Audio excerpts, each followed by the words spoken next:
Fala, meu povo, tudo bem com vocês? E vamos para a terceira e última parte da entrevista que o Vinícius Cascone, diretor jurídico do Corinthians, deu para Corinthians TV.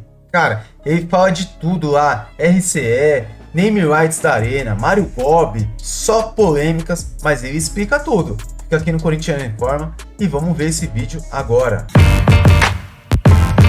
O que o senhor entende sobre esses vazamentos dos contratos, inclusive do Memphis Depay? Tem muita gente que gosta de aparecer, eu vejo as pessoas fazem um requerimento e já passa para a empresa o requerimento. É um equívoco, né? Na minha opinião. Se você quer fazer um requerimento, quer ter acesso à informação, só pedir para vir ver, pedir o contrato e ver ter acesso ao contrato. Né? Quero ter acesso ao contrato X.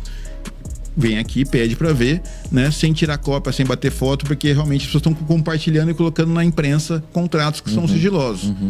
Imagina um atleta que tem vazado o seu contrato. Você acha que vai ficar contente? Você acha que esse atleta vai achar que o Corinthians é sério? Não vai. Então quem vazou esse contrato está prejudicando o Corinthians, prejudicando o time. Porque esse atleta pode chegar a querer ir embora um dia porque, ó, isso aqui não é sério. O cara pega o meu contrato e coloca na imprensa. Porque dá pra fazer os questionamentos internos, né? Sim, tem os modos. Então, assim, com todo respeito a quem vazou, e aí o recado é pros vazadores, né, que vocês estão prejudicando o Corinthians. Quem vaza não é corintiano. Porque você prejudica o Corinthians. Tem informações sigilosas ali que protegem, inclusive, esses trabalhadores que são os atletas. Então, infelizmente, quem está fazendo esse tipo de atitude está prejudicando o próprio Corinthians. Porque se fosse certo... A imprensa está protegida pelo sigilo da fonte. E aí, evidentemente, que aí se faz uma situação bastante ruim para a instituição, para o Corinthians. Então, eu entendo que isso realmente é muito ruim, muito nocivo, né? Respeito a liberdade de imprensa, respeito muito a opinião, o trabalho jornalístico, não critico os jornalistas, não é isso, mas critico o vazador, porque realmente você cria aí um problema, inclusive para a instituição. O senhor tem alguma informação sobre o name rights da Arena, do CT e também do Parque São Jorge? A primeira coisa, name rights da Arena tem um contrato vigente com a Neoquímica, o contrato está sendo honrado, né? Então não tem por que discutir um novo naming rights da Arena. E até agora não surgiu nenhuma outra proposta aí em relação a isso. Do CT também não tem proposta nenhuma e do Parque São Jorge também não tem. E aí eu quero relembrar, cada vez que a imagem do Corinthians é depreciada, faz com que as empresas se afastem do Corinthians. Que marca vai querer veicular uma imagem com tanta confusão, né? É difícil. Inclusive com essas questões de vazamento de contratos. De tudo. Imagine só, eu faço um contrato com o Corinthians, amanhã ele tá na imprensa. Imagine só se uma marca gostaria de expor quanto ela pagou efetivamente para colocar o name rights no Parque São Jorge ou na própria Arena.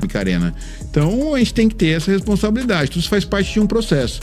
Então ter responsabilidade com a marca, com o nome, com a imagem do Corinthians é um dever de todos. Associados, conselheiros da própria torcida. Então, e das pessoas que trabalham aqui também. Então, por isso que eu conclamo a responsabilidade das pessoas com a instituição Corinthians. Explica pra gente também sobre os direitos de transmissão que o Corinthians acabou de vender para a LFU e para a Globo. É importante contextualizar essa questão do acordo. Não é 75% maior do valor, tá? Anualmente não é isso, tá errado essa informação, tá? É um valor bastante considerável. O Corinthians fechou o maior contrato da TV brasileira para o Campeonato Brasileiro. É importante deixar o Campeonato Brasileiro, tá? Foi uma negociação bastante dura. Muitos atacaram a diretoria por isso. O presidente Augusto teve a coragem de dizer não à primeira proposta da Libra, que foi estabelecida lá atrás, que é a da Globo. Decidiu sair da Libra para buscar uma proposta mais vantajosa. O Corinthians defende a unidade dos clubes no Brasil. A gente gostaria que todos os clubes estivessem unidos, que as ligas fossem unidas, unificadas em uma só, para que todos os clubes pudessem negociar junto melhores contratos e também melhorias para o futebol brasileiro como um todo. Acho que o futebol brasileiro precisa mudar muita coisa, precisa ter mais transparência, precisa ter mais clareza, as regras precisam ser cumpridas, né? Não pode ter casuísmos, como o Corinthians sofreu aí em relação à mudança de tabela no ano passado. Então, a coragem do presidente Augusto, que teve, né, para fazer esse rompimento e fazer uma nova negociação, foi parar na Liga Forte União, conseguiu um contrato muito mais vantajoso para o Corinthians. Claro, teve um time de pessoas que participaram, né? Então, relembrar no começo, o Rosala participou com o Augusto, depois o Rosala acabou saindo, mas no final ele ajudou também a participar da última reunião. O Pedro Silveira, Eu participei, o presidente Augusto, ele foi a peça-chave nessa negociação. Os advogados nossos que participaram, o Rui participou lá atrás, o Luiz Felipe Santoro também participou dessa negociação. E, evidentemente, quando a gente fechou esse contrato com a LFU, foi uma mudança de paradigma para nós aqui. Houve muita resistência interna e externa em relação a isso.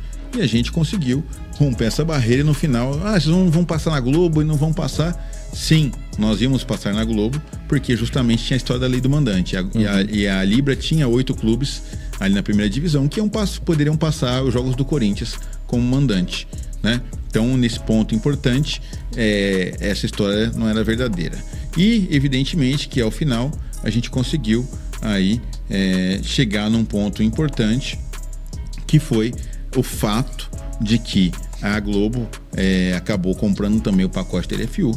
E aí, evidentemente, nós vamos estar em todas as redes de televisão, né? A superexposição da nossa marca foi bastante positiva, a nossa iniciativa da diretoria, do presidente Augusto. E aí é claro que agora a gente conclama a unidade do futebol brasileiro novamente, conclama todos os clubes para se unirem em torno de uma liga única, para discutir uma liga nacional, que a gente possa ter um campeonato cada vez mais forte e melhorar o futebol brasileiro. Boa. Depois daquelas falas do Mário Gobi, ele pode vir a ser expulso do clube social? Olha, eu não vou fazer um comentário em relação à fala, porque eu não ouvi a fala, não vi áudio, e eu não vou jamais fazer um juízo de valor de algo que eu não vi, não ouvi e não tenho uma prova eu, Vinícius. Até porque isso não cabe ao diretor jurídico ter, eventualmente, essa questão. Tem os órgãos internos do clube que fazem isso. Se isso aconteceu na reunião do CORE, o CORE tem que tomar suas providências, enviar para a comissão de ética, e aí, evidentemente, para o Conselho Deliberativo, e assim sucessivamente. Se aconteceu, eu não tenho como provar que se aconteceu, eu não vi, não ouvi, e eu não vou fazer juízo de valor. Mas o que eu posso te dizer é que o Corinthians é o time do povo, como eu disse, né? Então, eu valorizo demais a torcida, né? Eu sei o que é a dificuldade do pai de família que às vezes se mata para estar no jogo, né? Mãe de família, um torcedor fanático. Então, para mim, eu sempre falo, o Corinthians é do corintiano. O maior patrimônio do Corinthians é a sua própria torcida. Então, com base nisso, nós precisamos, evidentemente, valorizar demais nossa torcida. E aí, independentemente da sua condição social, da sua classe social, do seu credo, da sua orientação sexual, o Corinthians é o time de todos, o time do povo. E aí, é claro que se aconteceu essa fala, eu vou repudiar, que não faz o menor sentido, porque quem não tem um chinelo havaiano em casa, né? Quem não andou de chinelo... Nossa, eu só venho de chinelo pro clube, né? Cara. Tá assim, então, de final de semana. Eu espero que não tenha sido verdade, né? Essa fala, que seja apenas Também espero.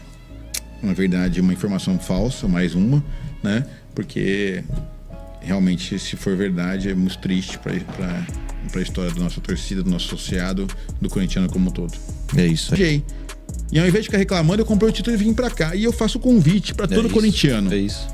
Comprem o título, sejam associados, mesmo que vocês não consigam frequentar, mas vocês vão ter o direito de votar, de poder interferir aqui nas questões internas, com todo respeito ao conjunto de associados. Não é desmerecendo, não, pelo contrário, os associados são muito valorosos, as pessoas que são sócios há 30, 40, 50 anos. Tem gente que nasceu aqui no Corinthians, que é terceira geração já, tem gente que é quarta geração aqui no Corinthians, né? Um exemplo aqui de associado no Corinthians, e a gente tem que valorizar as pessoas, sim, com certeza. E a gente tem que convidar a torcida corintiana a ficar sócia. Só lembrar, eu vi fotos aqui da piscina com milhares de pessoas. O Corinthians chegou a ter quantos mil sócios aqui, né? Então a gente precisa voltar a ter um grande número de associados para justamente impulsionar cada vez mais o Corinthians. É claro que democratizar o estatuto é importante, esse é um trabalho que o Conselho Deliberativo precisa fazer, né? A reforma estatutária para democratizar o acesso ao Corinthians, ao processo eleitoral, estabelecer regras, inclusive, mais democráticas do estatuto, né? Estabelecer a legislação, inclusive, aí, que impeça a chamada compra de voto, né? Ou troca de benefícios que existe. Infelizmente, É um modelo bastante ruim aí que acontece. Não vou culpar ninguém, mas é a prática da sociedade. A sociedade brasileira tem esse problema, né? E evidentemente, quando a gente está dentro da sociedade brasileira, acaba também reproduzindo esse modelo. Mas a gente tem que lutar para democratizar e tornar as eleições cada vez mais transparentes e democráticas. E é isso que eu defendo.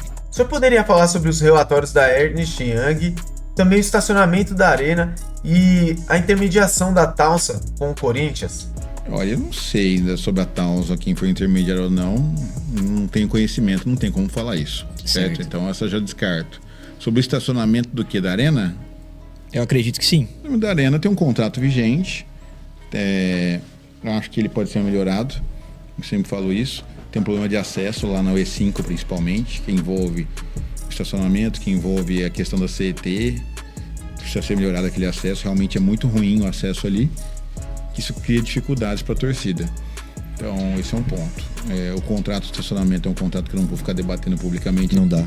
Mas eu acho que ele podia ser mais vantajoso ao Corinthians. Essa é a minha opinião particular. E aí, qual foi a outra pergunta que você falou? Deixa eu voltar. A primeira? Que eu fechei a tela do relatório da Ernst Young. Bom, eu não tive acesso a nenhum relatório da Ernst Young. Não participava das reuniões da Ernst Young na época, como secretário-geral. Então não tenho nem o que falar sobre esse assunto, infelizmente. O senhor poderia falar também sobre o impeachment do Augusto Melo? O jurídico do Corinthians não faz nada nesse processo. Esse é um processo que tramita no Conselho Deliberativo. É um órgão que eu respeito demais, né? E está previsto no estatuto, respeito os conselheiros, e eles são livres para tomarem suas decisões em relação ao Corinthians e ao futuro do Corinthians e em relação a esse processo. Acho que a gente sempre deve resguardar e garantir os direitos constitucionais da ampla defesa e contraditório. São direitos sagrados, muita gente morreu por isso, para garantir o direito de defesa, né? A história do Brasil, as pessoas se esquecem, mas a democracia corintiana foi um dos pilares dessa luta, né, pela redemocratização. Então o direito de defesa tem que ser resguardado para todos, inclusive o presidente Augusto Melo e para qualquer outra pessoa que for acusada de qualquer coisa. É assim que eu penso sempre, né? Eu sempre quero ouvir a outra parte, quero garantir a defesa. Todos os meios que a defesa tiver são sempre fundamentais para que a pessoa possa resguardar o seu direito. E eu defendo isso. Então não tem como pronunciar sobre o andamento do processo, porque institucionalmente, enquanto diretor jurídico do Corinthians, não cabe ao diretor jurídico interferir nesse processo. Claro que o presidente Augusto tem a sua defesa, tem seu advogado, vai buscar seus meios de se defender. E o que eu peço nesse momento é equilíbrio, tanto para o Conselho Deliberativo, para a sua mesa diretora, para os conselheiros, para os associados, para a diretoria, para fazer com que o Corinthians sofra menos nesse processo, né? É isso que eu defendo, e eu, enquanto institucionalmente aqui, espero que todos os princípios constitucionais da ampla defesa e contraditório sejam resguardados e que, evidentemente, cada associado, cada conselheiro pense no Corinthians exclusivamente e não em interesses pessoais. Acho que o presidente Augusto vem lutando para se esforçando bastante para construir uma gestão democrática, transparente. Tem dificuldades, evidentemente, que são naturais de qualquer gestão, mas acho que quem vai ter que decidir isso, evidentemente, são os conselheiros, e depois, por consequência, caso o conselho aprove aí o afastamento do presidente, a Assembleia de Associados. Então, por isso, o que eu peço para todos aqui é equilíbrio e que defendam o Corinthians de fato. Cascone, você tem até o perfil de ser presidente, um futuro presidente do Corinthians. Isso passa pelos seus planos? É sua intenção? Importante aqui. Primeiro, eu não posso ser candidato a presidente, certo? Tenho só um mandato de conselheiro. Então, o estatuto estabelece que você precisa de 2 mandatos de conselheiro para ser candidato a presidente. Segundo, não está nos meus planos ser candidato a nada, certo? É importante deixar claro para todos aqui. Meu objetivo aqui é fazer o melhor para o Corinthians, e eu não preciso de cargo para fazer o bem para o Corinthians, né? Eu vejo as pessoas muito preocupadas com cargo X, Y, Z, mas eu acho que o corintiano tem que querer ajudar o Corinthians. Quando eu comprei o título de associado do Corinthians, eu queria ajudar o Corinthians. Esse era o meu objetivo. É claro que eu já brinquei, todos os amigos brincam, né? Você é político, você gosta disso aqui, você é presidente do Corinthians, não sei o que. Eu vou assim, brincar, a gente brinca, mas não está dentro dos meus planos isso, até porque é um desgaste enorme ser presidente. você precisa se dedicar integralmente ao Corinthians, é muito difícil. E eu já como diretor já me dedico demais, sinto isso, as dificuldades que eu tenho depois aí em relação ao meu trabalho, minha família, meus amigos, como eu disse. Peço desculpa a todos eles. Vou de novo mandar um abraço pro pessoal da Cascone Advogados, minha família, meu pai, Lília, Isabela, Nicésio, a Ana, todo mundo, né? Porque realmente, para mim, meus amigos todos, pedir desculpas porque é sacrificante. Então, não está nos meus planos. Eu vou ajudar o Corinthians como o Corinthians precisar, no que o Corinthians pedir, no que a torcida precisar, eu tô aqui, o que os associados falam, faça isso, eu vou fazer, desde que seja pro bem do Corinthians, para servir ao Corinthians e não se servir do Corinthians. Então tá na hora das pessoas não se servirem do Corinthians, mas servir ao Corinthians para que a gente possa crescer e formar nosso time. Então vocês viram aí a terceira e última parte aí da entrevista do Vinícius Cascone, e acaba falando várias coisas sobre o Corinthians, principalmente as questões das dívidas, como vai fazer para controlar essa dívida, RCE, name rights da Arena, Mário Gobi, ele falou sobre o Mário Gobi, vire sócio do Corinthians, ele também acabou de falar. Então assim, gente, são situações que eu acho que toda vez o corintiano cobra, né, um posicionamento dessa diretoria. É uma das coisas que a gente cobra muito ao Augusto Melo, é não ter um posicionamento, e não falar. Então, pelo menos os diretores dele estão falando. Eu acho que assim, nem que for pra Corinthians TV, no podcast lá. Pô, agora foi o Vinícius Cascone, tomara que vá o gerente de marketing, o gerente financeiro. A gente tem que entender tudo o que acontece no Corinthians. Isso passa o quê? Credibilidade, isso passa transparência, mano. Então, assim, tem que fazer mais sobre isso, mas com outros diretores também, tá? Espero que vocês tenham gostado. Se você não viu ainda a primeira e a segunda parte, olha aqui no nosso canal que tem a primeira e a segunda parte, também tá falando de outras questões, outros posicionamentos. Eu acho interessante você ver as 3 partes, porque é bem bacana a entrevista que ele deu pra Corinthians TV, tá? Peço para você se inscrever no nosso canal, deixar o like. Peço também que você coloque nos comentários aqui o que você achou desse posicionamento do Vinícius Cascone. Se você gostou, se você espera mais, o que você espera dessa administração em 2025 do Corinthians, tá? Muito obrigado por tudo, fica com Deus. Valeu!